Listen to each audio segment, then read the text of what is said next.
Lovely. Welcome, everybody, to this session of the People Conference 2024.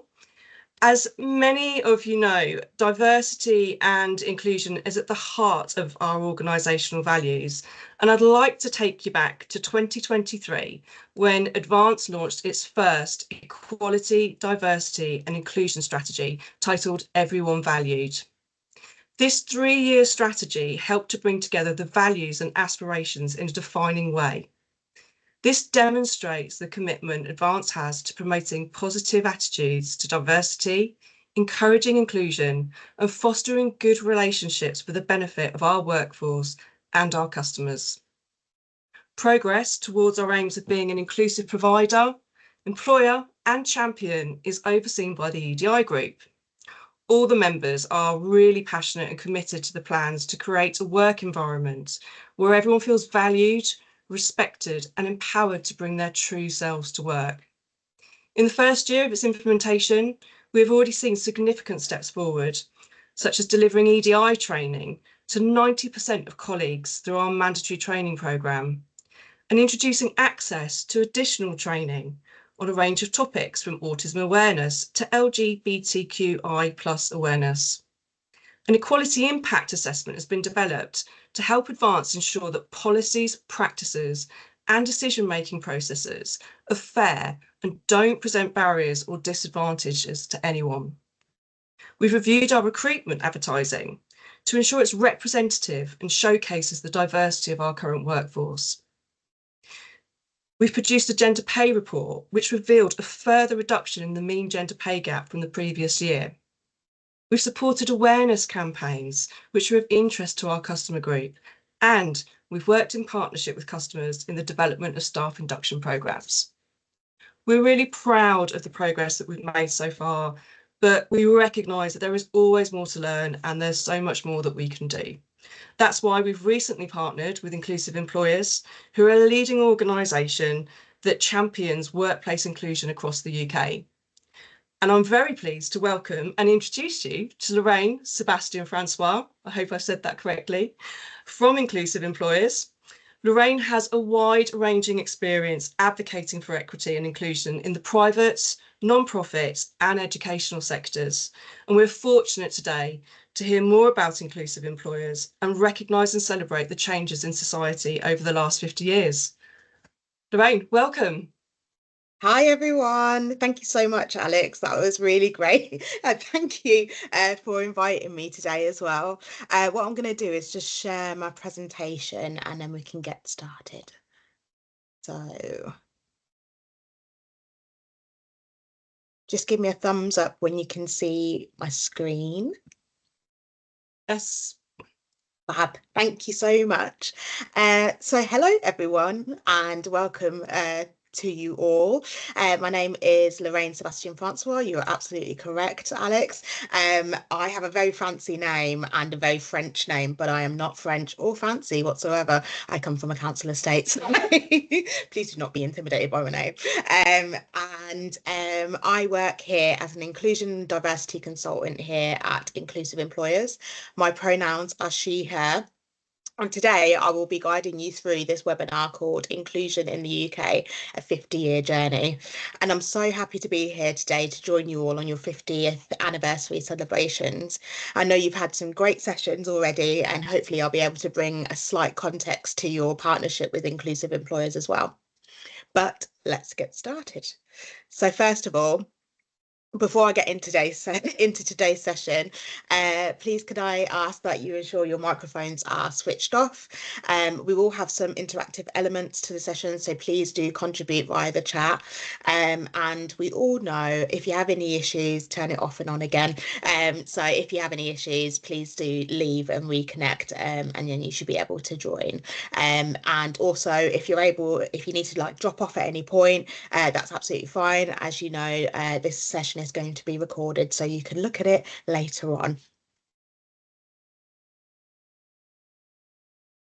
So firstly, I'm going to go through a history of inclusion that has happened alongside Advance UK in the UK's last 50 years of service. And the UK has made significant strides in promoting inclusion and diversity over the past 5 decades.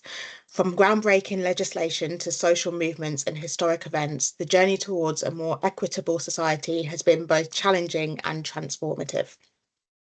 This timeline explores key milestones in the UK's pursuit of equality, covering all 9 protected characteristics and highlighting crucial developments in areas such as parental leave, housing and care sectors. As we delve into this rich history, we'll examine how various acts of parliament, societal shifts and pivotal moments have shaped the landscape of diversity and inclusion in the UK.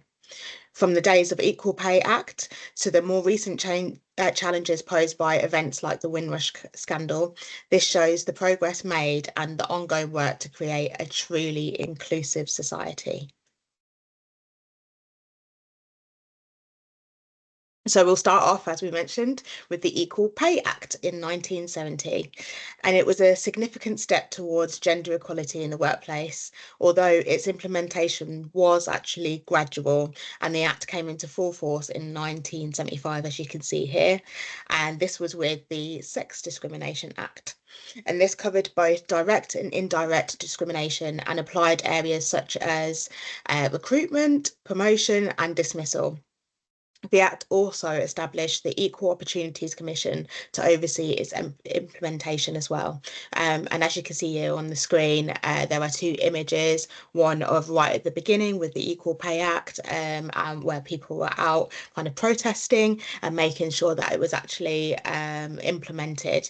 And then we also have a more recent case of sex discrimination, which shows that it's actually still happening in lots of different ways. So these acts laid the foundation for gender equality in the UK, paving the way for women to challenge unfair treatment and to pursue opportunities previously denied to them. However, despite all the legal protections, gender inequality persisted, and this highlighted the need for ongoing efforts for equity. So as you can see here later on, there still is some cases around sex discrimination, and we still do have things like the gender pay gap.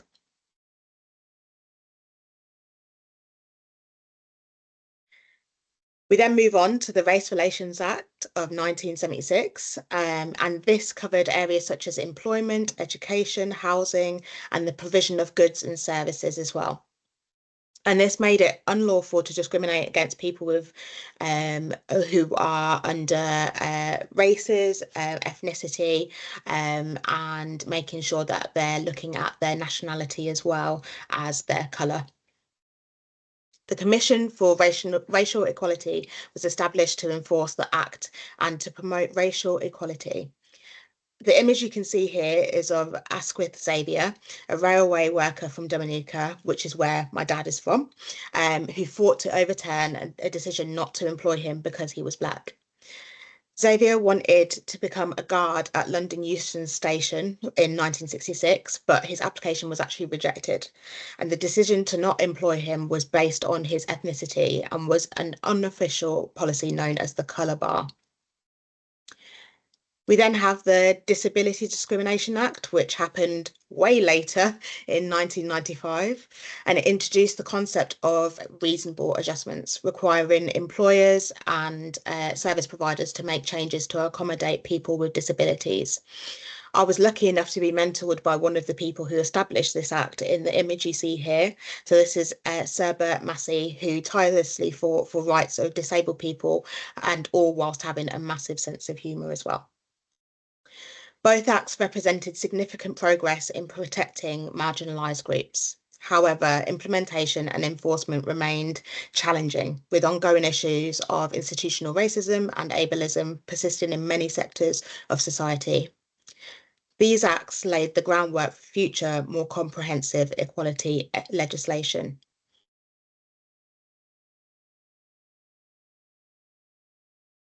And then we have the Human Rights Act of 1998, and this covered a wide range of rights. So that was including the right to life, freedom from torture, freedom of expression, and protection from discrimination. And we also had to basically make sure that this was actually incorporated into human rights for UK law as well. This ensured that individuals could defend their rights in the UK courts, and we will have heard quite a lot more recently since 2016 around Brexit and the implementation and changes to the human rights within UK law being implemented, and making sure that actually that's continued after Brexit as well. We have the Employment Equality Regulations of 2003, which incorporated religion or belief. And they covered various aspects of employment, including recruitment, terms and conditions, promotions, transfers, and dismissals. And this was made sure to make it unlawful to discriminate against workers because of their religion or similar belief in an employment or vocational training. The Human Rights Act strengthened the protection of individual rights and freedoms in the UK. Whilst the employment equality regulations address the growing need to accommodate religious diversity in the workplace, these laws reflected the UK's commitment to creating a more inclusive society that respects diverse beliefs and practices.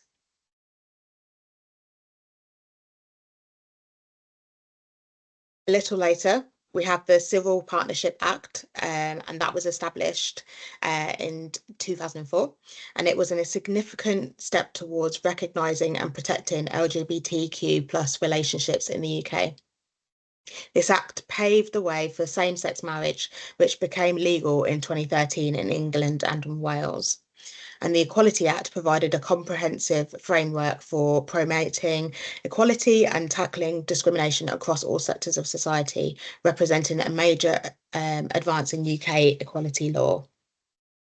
And then we also had in 2004 the Gender Recognition Act, which allowed transgender people to change their legal gender and provided a process for obtaining a gender recognition certificate, which allowed for the issuing of a new birth certificate reflecting the person's acquired gender.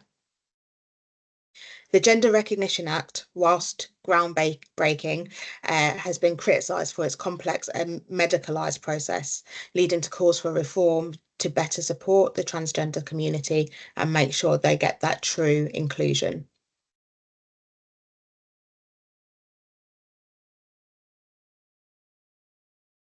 And then towards the end of this, we have the Parental Directive Leave in 2010. And this allowed parents to take up to 18 weeks of unpaid leave for each child up to the age of 18. This promotes better work-life balance and gender equality in childcare responsibilities, which we all know is still happening. There is definitely a lot of gender inequality, especially within parental leave. So it makes sure that not only the mother or the one of the parents only has to burden with looking after one child on their own, it's making sure that it's making it equal. And then we also have the Care Act of 2014, which I'm sure you're all very familiar with, and it aimed to improve people's independence and well-being, just like you have, putting the individual at the centre of their care and support arrangements. These laws significantly improve support for parents and carers, recognising the diverse needs of families and individuals requiring care. They promoted greater inclusion by addressing the challenges faced by working parents and those with caring responsibilities as well. But ultimately, we can't talk about inclusion in the workplace without talking about the Equality Act 2010. And this Act protects us all from discrimination and harassment within the workplace. It sets out the minimum standard of what is expected in the workplace and covers the 9 protected characteristics, which you can see here on the screen. Having a protected characteristic means that you have the right not to be treated less favourably or subjected to an unfair disadvantage by reason of that characteristic. This landmark legislation consolidated and strengthened previous anti-discrimination laws, and it introduced the concept of protected characteristics, including age, disability, gender reassignment, marriage and civil partnership, pregnancy and maternity, race, religion or belief, sex and sexual orientation. What I'm going to do is just go through each of those individually. So when we talk about age, as an example, adding a criteria that someone must have 10 years of management experience could discriminate against a younger person, or someone joking about an older staff member's IT abilities could be harassment on the basis of age. Then we have disability. A disability is anything where an impairment has a substantial and long-term adverse effect on your ability to carry out normal day-to-day activities. Mental health is included in this, and it's important to mention here that there are actually further campaigns to highlight the importance of non-visible disabilities. We then have sex. So sex is protected under the equality law, equating to the biological sex assigned at birth. So those are the binary sexes of male or female. Then we have gender reassignment, which protects anyone who proposes to go through, is going through, or has gone through a process or part of a process to change their gender. This does not have to involve any medical supervision, and it also includes those who are non-binary or gender fluid. Then we have race, which includes colour, nationality, ethnic origin, and national origin. Then we have religion or belief, which includes non-religious beliefs and also philosophical beliefs such as veganism. Then we have sexual orientation, and there is a wide spectrum of sexualities to consider and to ensure are included. The most commonly known ones, though, are lesbian, gay, and bisexual. However, as I said, there are many, many more. And we have marriage and civil partnership. So that includes same-sex marriage. However, single people are actually not protected under this act. And we have pregnancy and maternity. So maternity protection is based on the person carrying the child or adopting the child and the recovery time. However, there are different laws regarding paternity and parental leave, as we saw earlier. And definitely in terms of paternity, there are 2 weeks, but you don't have to take them together. You can take them at the beginning and end if you wanted to, but you can split them off as well. And that is a recent kind of change within the law as well.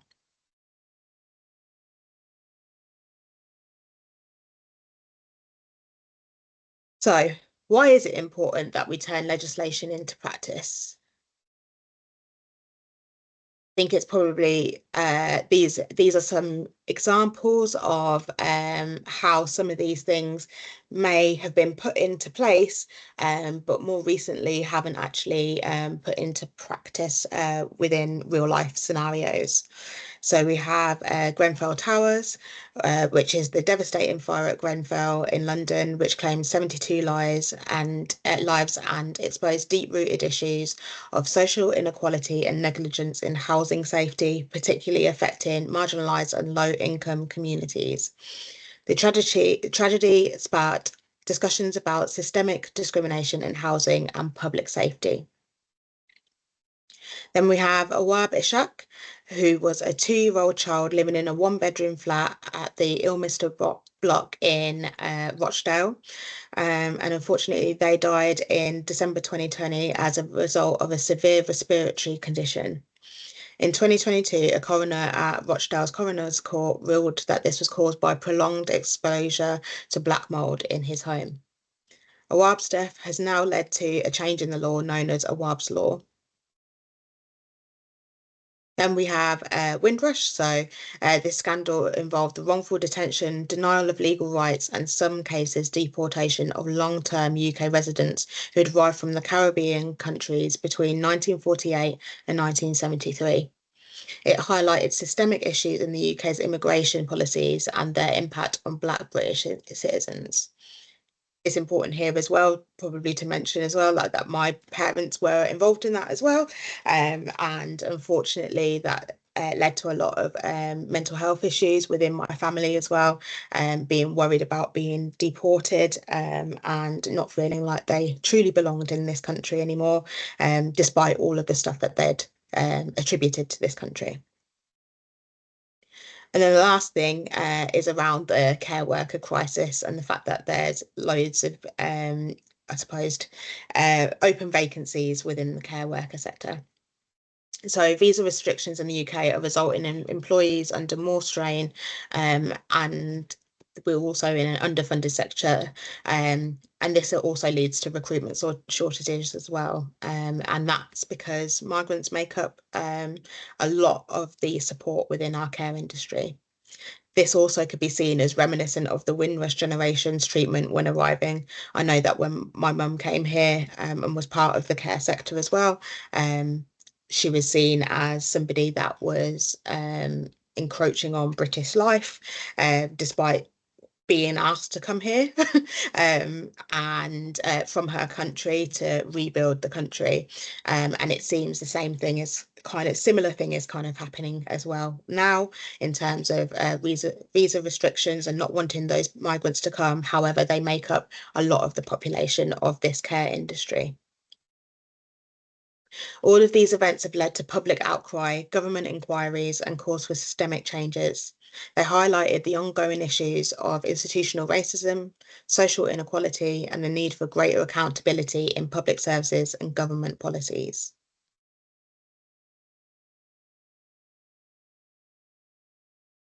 As we can see, despite these legal protections, issues such as religious discrimination and balancing competing rights continue to pose challenges in the UK.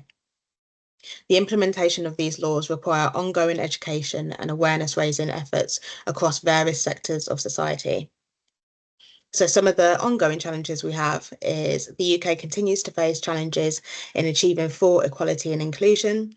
Issues such as the gender pay gap, as I mentioned, racial disparities in education and employment, and discrimination against LGBTQ plus individuals persist. The COVID-19 pandemic has also exacerbated existing inequalities, particularly affecting minority communities as well. We've had some recent achievements, and they are positive developments, including the introduction of mandatory gender pay gap reporting, increased representation of women and minorities in politics and business, and growing awareness of intersectionality in addressing discrimination. The Black Lives Matter movement has also sparked renewed efforts to address systemic racism in the UK. Looking towards the future and beyond, key focus areas include addressing digital inequality, promoting inclusive education, tackling hate crimes, and ensuring equal access to healthcare. There's also a growing emphasis on intersectional approaches to equality, recognising how different forms of discrimination can interact and compound. So, for example, for me, I identify as a Black woman. However, I'm also bisexual and I'm visibly plus size as well. So a lot of the time, a lot of these different, I suppose, elements can affect me in lots of different ways. And it's really important to take a holistic intersectional approach when we're looking at inclusion. And then when we're looking at continuing the journey, we need to make sure when we're looking at greater inclusion and diversity, we need to look at ongoing vigilance, legislative reform, and grassroots activism remain crucial. The goal is to create a society where diversity is not just accepted, but celebrated as well. And where there's equality of opportunity, this is a reality for everybody.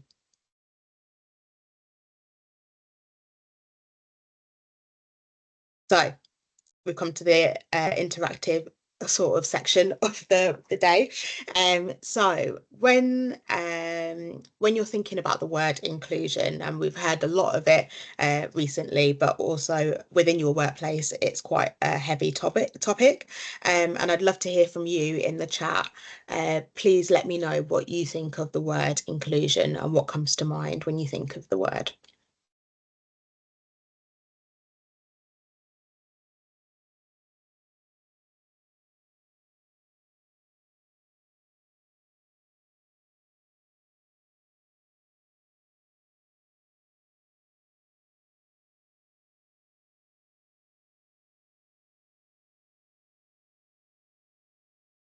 Absolutely, being more open-minded is really important, and being open to the fact that inclusion means something different for lots of different people as well.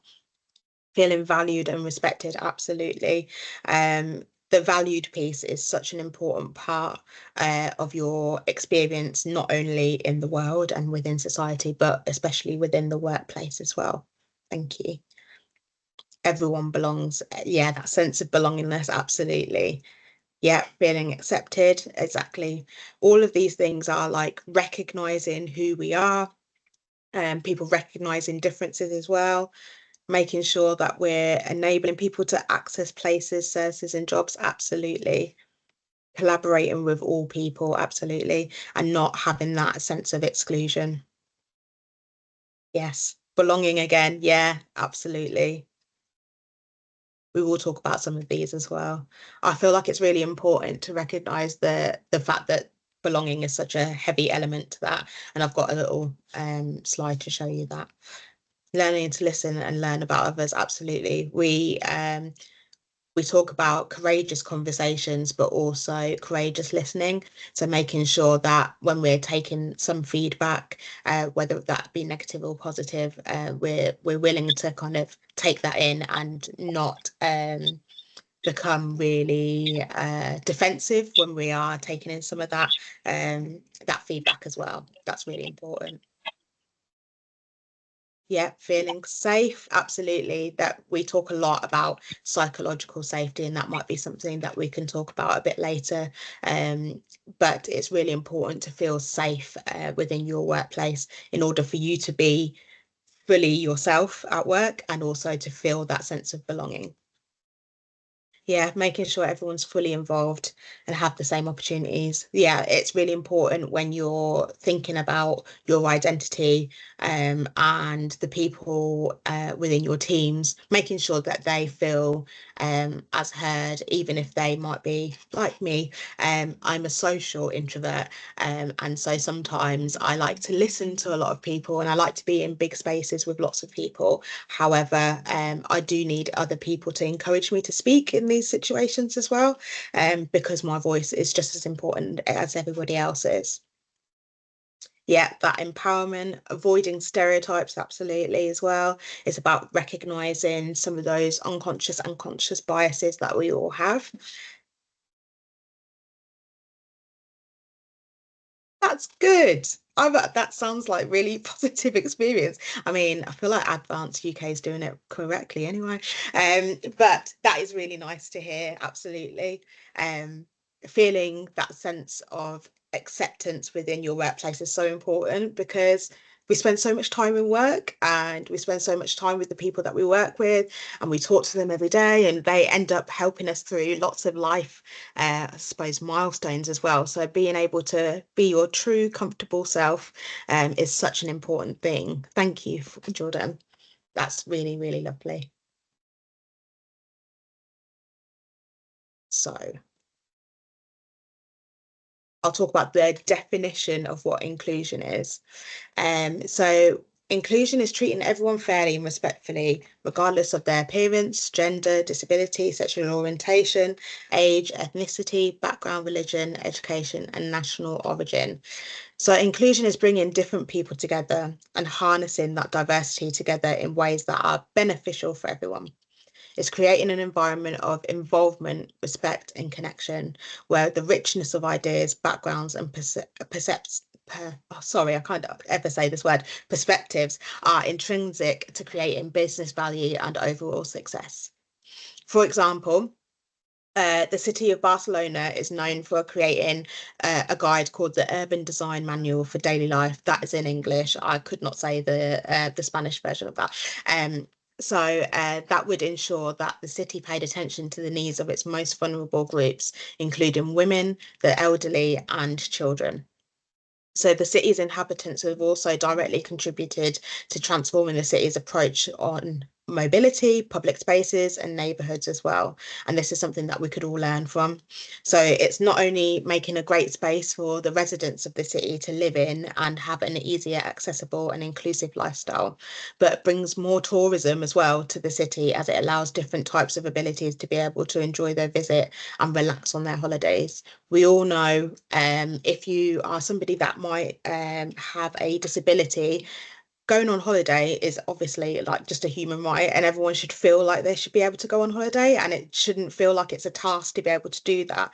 But a lot of the time, I'll speak from my parents' perspective. My mum has she has disabilities, and she also has arthritis. And in her later years, she's wanted to go on holiday a little bit more, but we've found it really difficult to find places to do that and for her to enjoy the sun because she loves the sun, but to feel like she's able to kind of get around the city or the place and it's not like really hilly or anything like that. And so Barcelona it seems like a bit of a haven for people who do have disabilities like mobility issues to be able to get around. So I always think that's a really nice thing to do. And it's really lovely to see that cities are able to be planned in that way to make sure that it's accessible for all. However, inclusion does not end here, and it's linked to other elements, words, and meanings to be fully established later on. But it's also important to recognise what exclusion looks like as well. So exclusion changes your brain, it creates new pathways in the brain. When we experience this feeling in the workplace, it can be seriously triggering and can bring back memories or experiences that are hurtful as well. This will have an impact on a person's performance and overall well-being as well. So I want you to have a think about what exclusion feels like to you.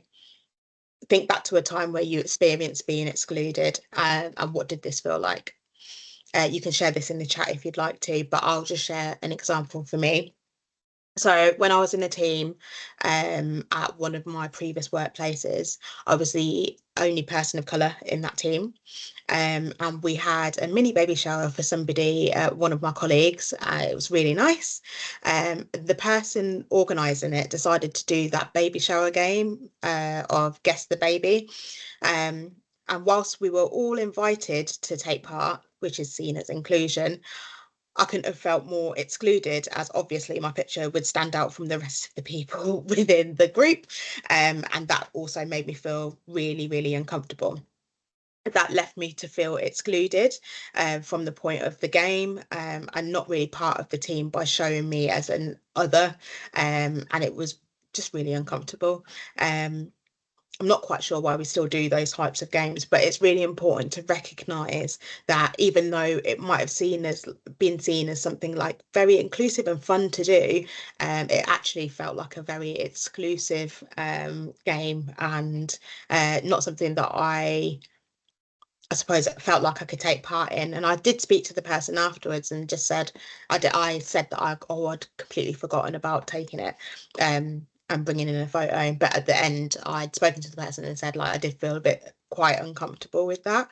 And having that, I suppose, that safety for me to be able to share that with that person was really important, but also the fact that it kind of happened in the first place, and it was kind of left to me for me to, I suppose, address it, was really kind of isolating.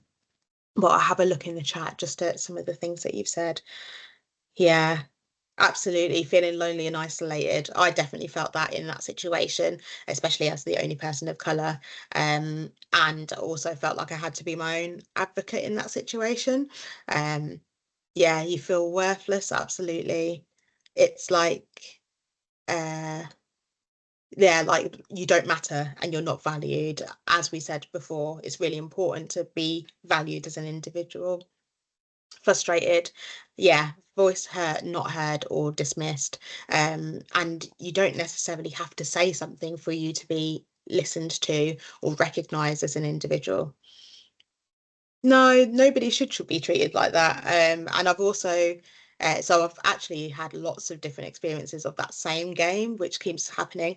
And I've grown now to start saying like, oh, that's a bit awkward, especially if I'm the only person in the room that is a person of colour. But again, that's the onus on me to then kind of challenge that and express that actually it makes me feel uncomfortable. And there's always that worry of like not wanting other people to feel uncomfortable, so you just kind of make a joke out of it, but it is really awkward. Thank you so much for sharing. So Part of the foundation of inclusion is belonging and uniqueness, which you all got absolutely correctly. And I just wanted to spend a moment here looking at this diagram. So the creators of this model show the elements we need to balance to make people feel included. As humans, we have two conflicting needs. Human needs for validation and similarity to others. And then on the other hand, we have the need for uniqueness and individuation as well. And what this means is that we all want to belong to a group, feel connected and part of something, but also we want to be seen and recognized as unique individuals. As leaders, we need to think about how we can help our colleagues balance out these needs and create opportunities so people can shine as individuals and also come together to belong. I feel like that whole point of the belongingness and uniqueness, I feel like that's something that we all kind of strive to be and strive to feel, especially when we're in, I suppose, school age, and trying to make sure that we're connecting with people, but also recognise as I'm actually quite different to you in my friendship groups, but you have that need of wanting to feel that belonging and also part of a group of people, and that's just intrinsic to the human experience. So try to see that when you are talking to some of your team members, maybe when you're having like away days and that kind of stuff, how can you incorporate those two elements of uniqueness and recognizing everyone's individual skills, but also make everyone feel like they belong within the team?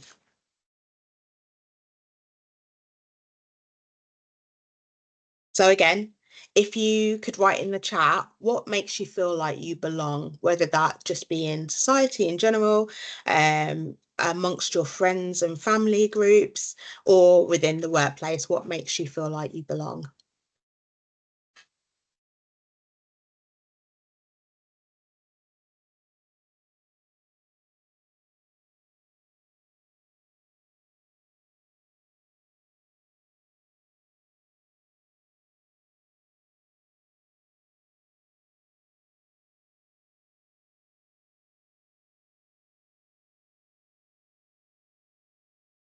Yeah, yes. So there's a running theme here of wanting to feel like you've been heard and listened to. That's a lot of like when we think about when we're interacting with customers, I think back to the time I used to work for NSPCC, the charity, and I used to work on the supporter care line. So people used to ring in with like questions around like donations and increasing or getting rid of their donation or pausing it or whatever.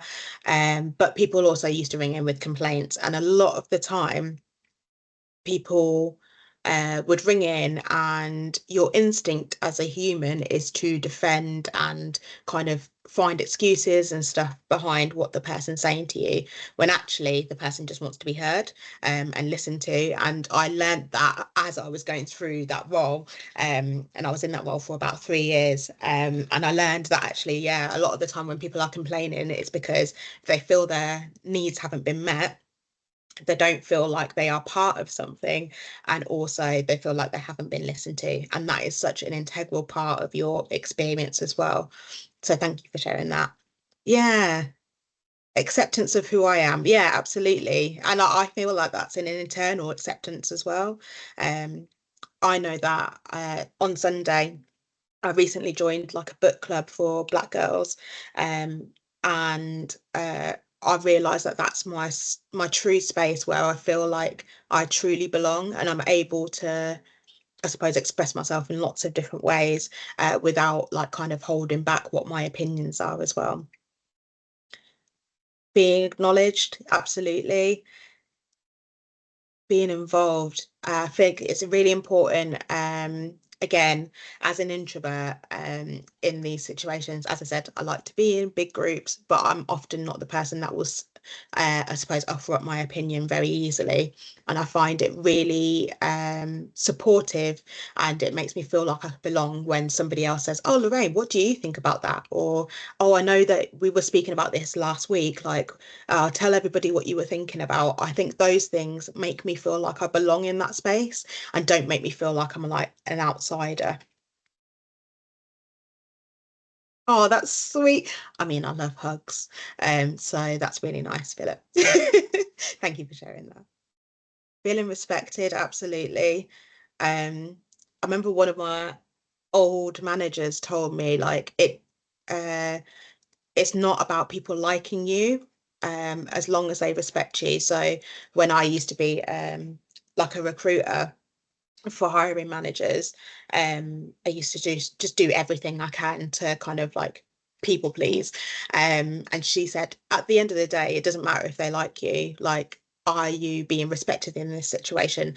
Are they actually taking your advice on as a talent specialist, or are they just barking commands at you and like making jokes with you? Like, that's not going to make an impact. And I always find it really important to make sure that you're respected in those situations. And it's really hard for me because I very much want to be liked as well.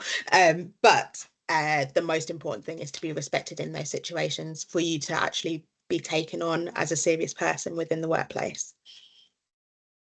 When people make an effort to get to know you, absolutely. As somebody who works remotely, I find that actually in our teams, it's really easy to try and get to know different people. And I really value that people just put in like 15-minute chats with you. Um, and if they haven't heard from you a while, like they'll just contact you, and it kind of carries on within the team. So I've been here for about 5, 6 months. Um, and I've started to implement that with other new people as well within the organization. So that continues in terms of being the culture. But as you said, absolutely being seen as an individual, feeling like you're actively included, feeling like you're actively listened to, your ideas are being implemented as well. So it's not just listened to, your ideas are actually being embedded within the culture of the organization. Feeling safe to be yourselves, feeling safe to share your ideas, views, and opinions, and that your differences and diversity are valued as well. We can also look at the business case, which is what a lot of people, especially in senior leadership teams, look at. So this report was released in May 2020, and it's clear that both gender and ethnic diversity in organisations is creating substantial financial gains for organisations. So 1,000 companies were measured across 15 countries, and the most diverse companies are now more than likely ever to outperform less diverse peers on profitability. Companies on the top quartile for gender diversity on executive teams were 25% more likely to have above average profitability. Companies with ethnic diversity were 36% more likely to have profitability as well. And the research also showed that there was a widening gap between inclusion and diversity leaders and companies that have yet to embrace diversity. A third of companies analysed had achieved real gains in top team diversity, and also companies in the fourth quartile for both gender and ethnic diversity were 27% more likely to underperform on profitability than all other companies in the data set. So have a think about your leaders and what your diversity data looks like, and how can you future-proof and protect against these risks.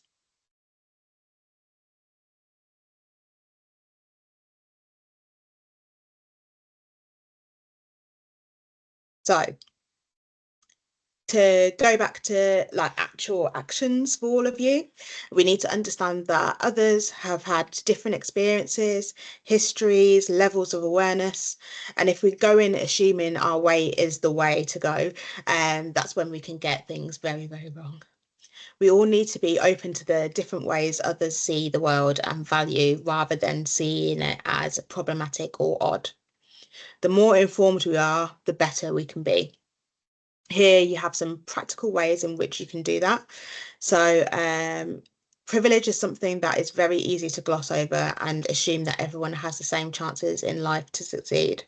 If we don't acknowledge the differences in privilege, then it's hard to progress, move forward, and reduce barriers to engagement and participation in spotting and responding to acts of exclusion. So we needed to use our awareness of difference and knowledge of the people that we work with using our own observation skills. Using our own observation skills, it is everyone's role to spot and respond to acts of exclusion. They could be behavioural, cultural, or more structural.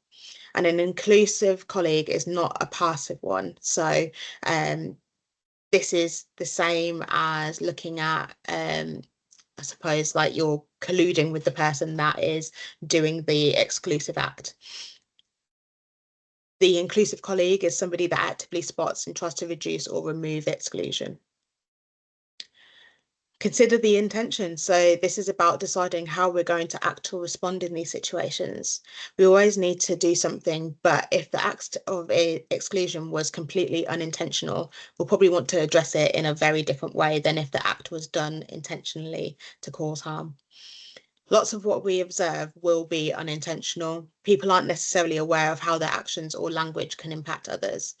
That's not to say that we can ignore it, but we have an opportunity here to educate. So just like I said with that opportunity earlier, or that example earlier of where I felt excluded, I knew it wasn't the right thing to go and basically shout at the person or be really aggressive with the person that came up with the idea. It was a very nice idea for a baby shower. However, it just made me feel excluded. So it's really important that I took that opportunity to educate rather than feeling like there was some kind of malice behind that.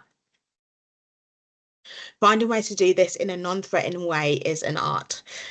Almost all of us prefer not to give feedback, but yet feedback is essential to help people progress, learn, and grow.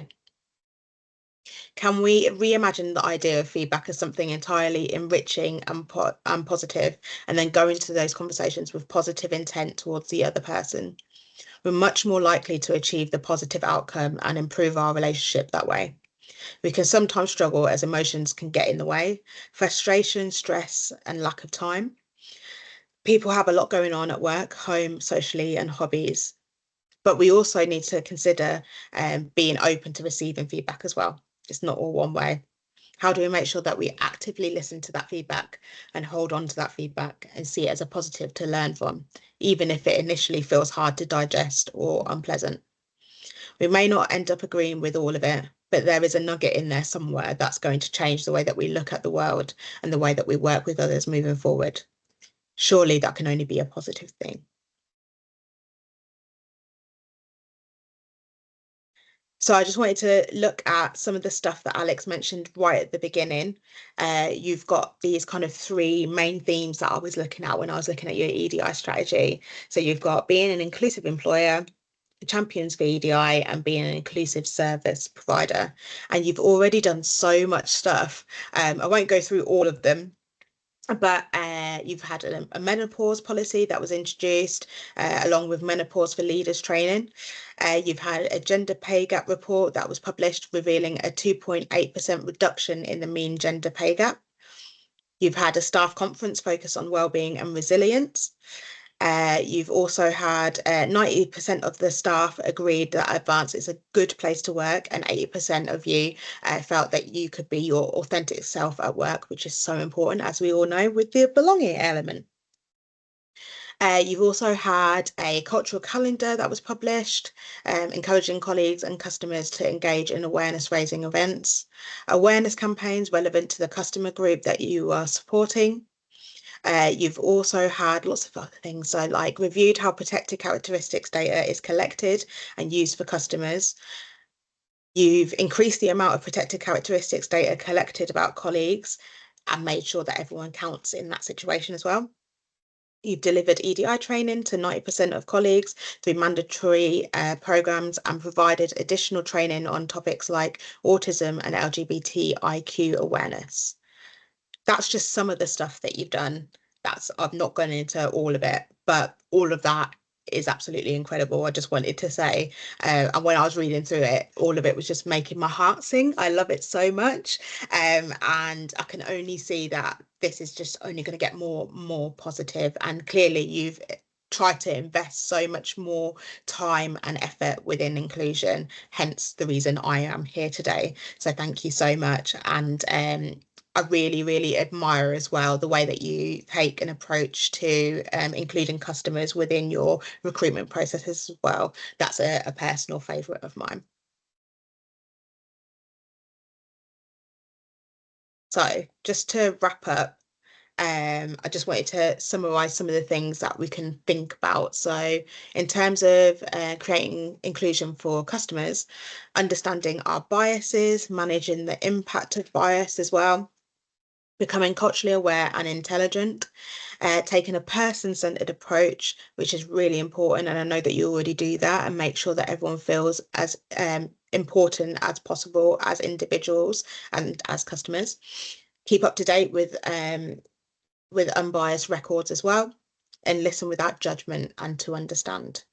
And for colleagues, it's really important to make sure that you challenge each other, seek out and share diverse perspectives, be allies for underrepresented colleagues, and keep learning. All of those things are really important. And some of the other I suppose like housing sector people have looked to support colleagues to implement behaviour change needed. So we've done lots of different things like unconscious bias training and microaggressions training as well, that all service users have used as well. We've also looked at things like launching cultural intelligence and awareness workshops as well. So all of the things that you've already done is only going to support all of that kind of stuff. And it's not only just important for your customers, it's important for you as colleagues and yourselves as employees of Advanced UK. And finally, I just wanted to mention what you actually get with the inclusive employers benefits. So you get lots of different things. You get a special inclusion and diversity consultant, which is me. You get hundreds of guides and toolkits and podcasts and blogs that can be shared across all organisations, and they're on topics such as anti-racism. We've got an anti-racism toolkit as well, LGBTIQ, disability, neurodiversity, religion, belief, gender equality, and so much more. We've also got over 100 hours of learning through our annual calendar of webinars covering all protected characteristics and multiple inclusion dates. We've got a library of loads of resources as well, and we also have weekly webinars that we attend. One of the ones that are coming up in the next couple of weeks is for Black History Month, which is a personal favourite of mine, and we're going to be having a panel event on resistance and reclaiming the narrative, which is what the theme is of Black History Month this month. We're trusted by nearly 500 organisations to be their diversity partner, and it's really important to recognise that actually Advanced UK taking this membership is just a signal of them continuing your commitment to inclusion and diversity, and hopefully this will be a very fruitful partnership. So thank you so much for inviting me here today and listening to me talk all this whole time, but also just being really, really engaged in the conversation as well. So that's it from me. Here we have our podcast. So if you have a look at this podcast, it has lots of information and lots of different topics as well. But I just wanted to say thank you so much for listening to me today. And I really appreciate any feedback. And I hope you have a great rest of your 50-year anniversary celebrations. Lorraine, thank you so much for that. That was really insightful, really interesting and educational. I am so, it's so interesting to hear some of your personal experiences and stories as well, to really bring that all to life and to really demonstrate how kind of an inclusion can really impact all of us individually, but also transform sort of organisations, the way that we're thinking from the inside out. I am so looking forward to the journey that Advance and Inclusive Employers have got ahead of them. It's really encouraging to hear that feedback from you as well about how you've perceived what we've been doing so far. I think, you know, we recognise we really want to do more, and how important it is for people to really feel that they do belong to the organisation. And again, it's lovely to see some of the comments that are coming through on the chat from our colleagues as well. It's very, very encouraging.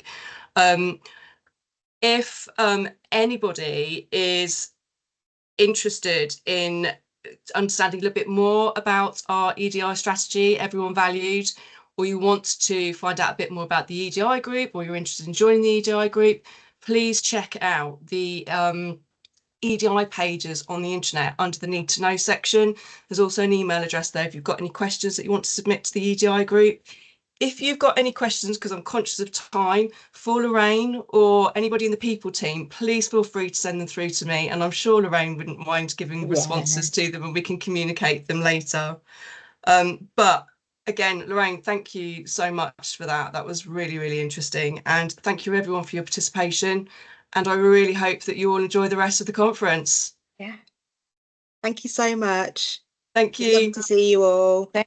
And you. Bye. Bye. Thank you. Thanks. Bye-bye. Bye. Bye.